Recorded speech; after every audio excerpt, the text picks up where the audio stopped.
रामचंद्र जी की जय।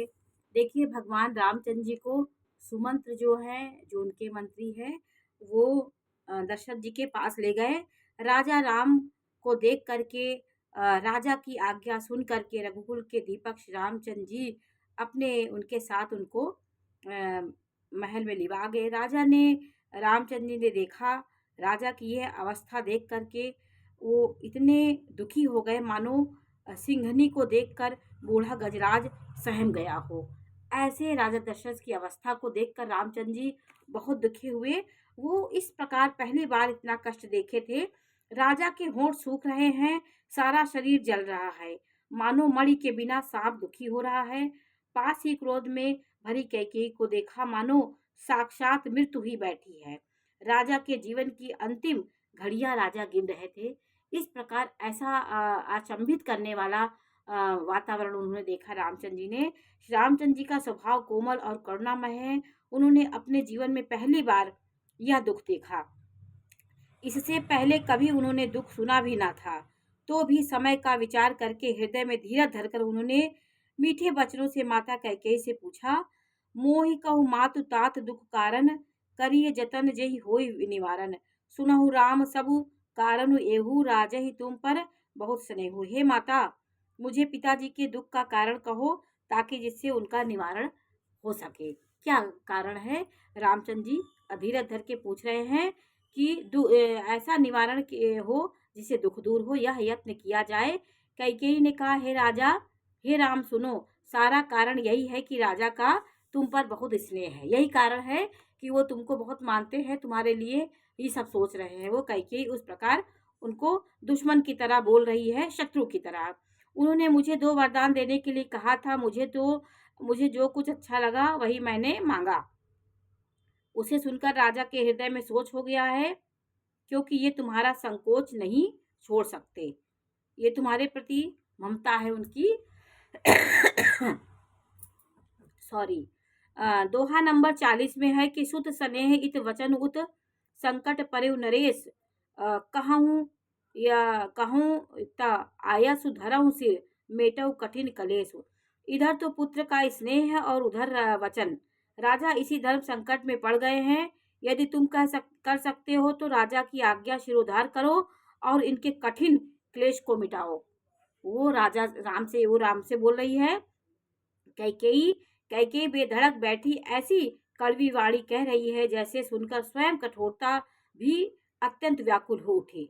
जीभ धनुष, वचन बहुत से तीर हैं और मानो राजा ही कोमल निशाने के समान है। राजा को निशाना बना रही है, क्योंकि राजा के ये होनहार के सब वश में है। इस सारे साथ समाज के साथ मानो स्वयं कठोरपन श्रेष्ठ वीर का शरीर धारण कर धनुष विद्या सीख रहा हो। श्री रघुनाथ जी को सब हाल सुनकर वह ऐसे बैठी मानो निष्ठुरता ही शरीर धारण करके बैठ गई हो। वो ऐसे ये सब कहने के बाद बैठ गई। मन मुस्काई भानुकुल भानु, राम सहज आनंद निधानु। बोले वचन विगत सब दूषण, मृदु मंजुल जन वाण विभूषण।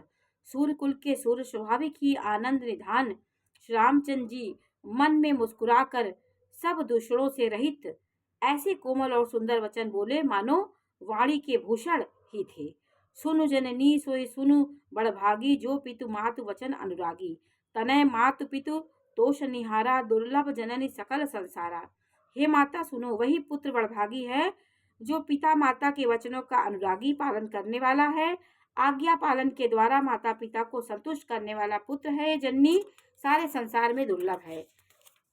रामचंद्र जी ने कैकेयी से कहा कि फिर दोहा नंबर 41 में है कि मुनिगण मिलनु विषेख वन, सबहि भांत हित मोर, तहि मह पितु आयस बहुरी, सम्मत जननी तोर। वन में विशेष रूप से मुनियों का मिलाप होगा, जिससे मेरा सभी प्रकार से कल्याण है। उसमें भी फिर पिताजी की आज्ञा, हे जननी तुम्हारी सम्मति है, मतलब ये मैं इसको सिरोधार करता हूँ। भरत प्राण प्रिय पावई राजू, विधि सब विधि मोहि सन्मुख आजू।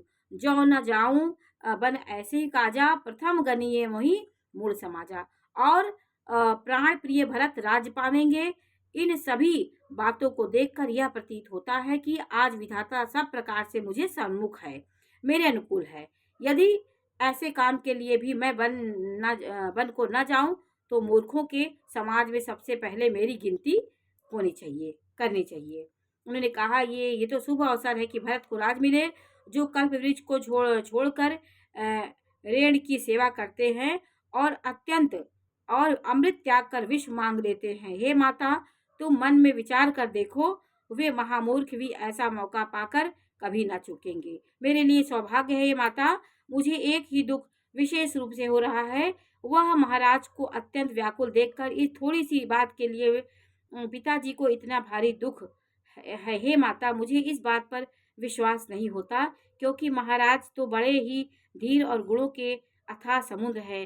अवश्य मुझसे कोई बड़ा अपराध हो गया है, जिसके कारण महाराज मुझसे कुछ नहीं कहते।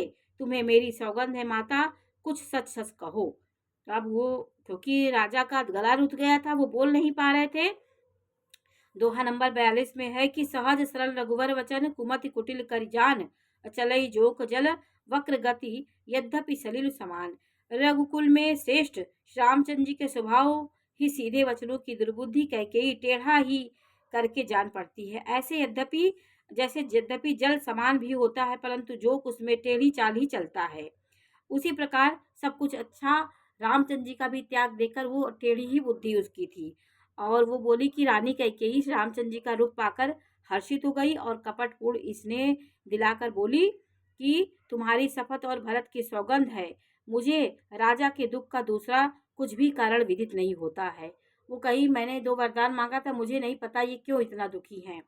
हे तात, तुम अपराध के योग्य नहीं हो, तुमसे माता पिता का अपराध बन पड़े यह संभव नहीं है। तुम भी माता पिता और भाइयों को सुख देने वाले हो। हे राम, तुम जो कुछ कह रहे हो सब सत्य है। तुम पिता माता के वचनों के